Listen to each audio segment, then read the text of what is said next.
আরেকটি যে বিষয় সেটি হচ্ছে, অনেকেই আমরা কি করি, যখন নতুন পোশাক পরে বাপরে বরের মতো লাগতেছে, এটা মতো লাগতেছে, মাশাআল্লাহ মাশাআল্লাহ ইত্যাদি ইত্যাদি বলি না। এক ব্যক্তি নতুন পোশাক পরিধান করেছে, তাকে দেখে আমরা বিভিন্ন রকমভাবে তার প্রশংসা করি।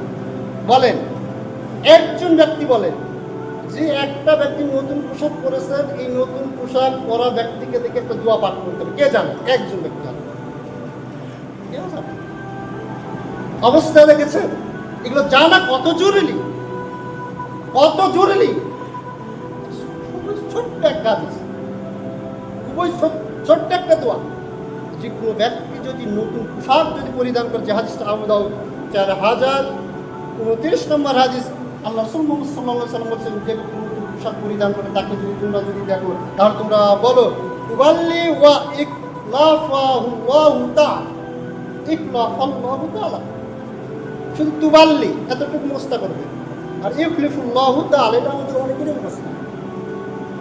এই দোয়া পাঠ করতে হবে। কোনো ব্যক্তি যদি পোশাক পরিহিত যায়, নতুন পোশাক যদি পরিহিত যায়, বিশেষ করে যারা বর তারা নতুন পোশাক পরিহিত যায়, তাদেরকে দিকে দোয়া পাঠ করতে হবে। না আপনি মাশাআল্লাহ বলবেন, হ্যান্ডসাম লাগতেছে, এগুলো মুসলিম বিশ্বের মধ্যে উচিত হচ্ছে সর্ব অবস্থায় দোয়া পাঠ করা। আমরা বলি হুজুরের আপনার আহলে হাদিসরা দোয়া করে না। আহলে হাদিসরা যত দোয়া করে, পৃথিবীতে আর কোনো দল, আর কোনো ইমাম, আর কোনো মুহাদ্দিস এত দোয়া হবে। আহলে হাদিসরা যত দোয়া শিক্ষা দেয়, এগুলো দোয়া ইতিপূর্বে কোনো আলেমের মুখ থেকে আপনারা শুনেছেন? একটা লোক বলেন যে নতুন পোশাক পরিহিত অবস্থায় যাবে, তাকে দেখে দোয়া পাঠ করতে হবে। কোনো ব্যক্তি একটা আলিমের কাছ থেকে শুনেছেন ইতিপূর্বে? এই প্রথম শুনলেন। তাহলে চিন্তা ভাবনা করবেন, আহলে হাদিস এটাই যে দোয়া শিক্ষা দিতে চায়, আপনাদেরকে দোয়া শিক্ষা দিতে চায়। আচ্ছা, আমরা এটা জানি না, আমরা জানি না।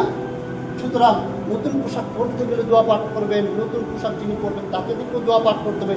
নিজে যখন আপনি পোশাক করবেন তখন আপনি দোয়া পাঠ করবেন। অবশ্যই যখন হাতাটা লাগাবেন, আগে কোনো হাতের হাতা লাগাতে হবে, ডান হাতে হাতা লাগাবেন হাদিস দ্বারা।